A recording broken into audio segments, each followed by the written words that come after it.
So, George, can you tell us a little bit of an example of a real estate agent doing property management in detriment to the owner of the property? I guess let me give you a real life example Great. of that.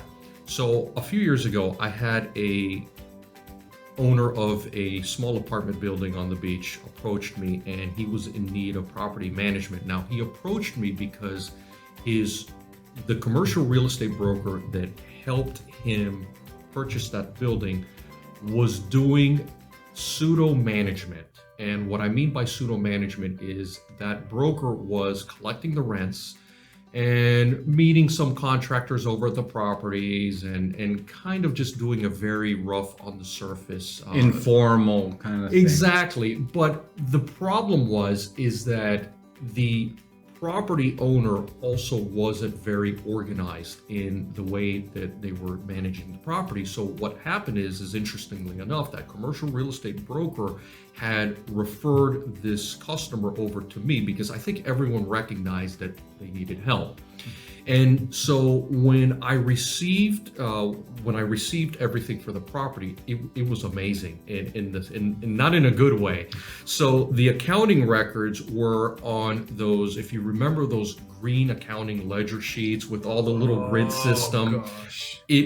That was the account, and it wasn't even within the grids. It was just kind of written. The numbers were written on there. Nothing was organized. So what I did is the first thing I did is I organized everything. I digitized everything, got everything submitted into the cloud.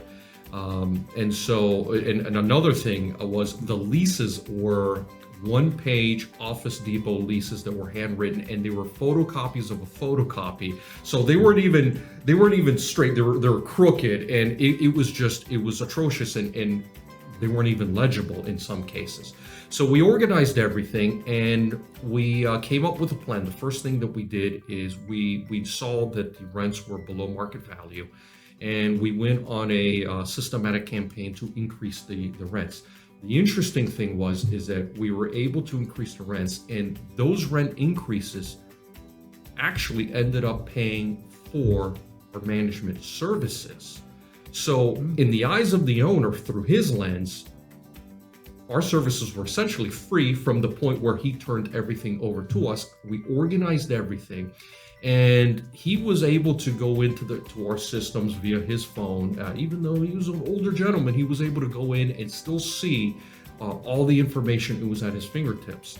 Now, the interesting part of this story is that just recently, this property owner decided that they were going to sell the apartment building. So when he told me about it, I of course said, well, let's go ahead and talk with your commercial broker and get them set up. So what I also did is I created an online cloud-based storage file for everyone. And what I uploaded was all the leases, the previous year financial reports, the current monthly financial reports, the most up-to-date rent roll, all the contracts, and I uploaded it in the system so that commercial broker could use that information in part of marketing the property, and it worked because they were able to sell that property pretty quickly. And so everyone was happy. My customer was happy because he sold the building. The commercial broker was happy because the numbers were great. They were able to sell the property at top dollar.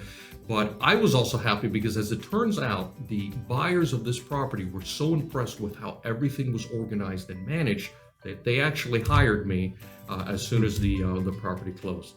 What a great story.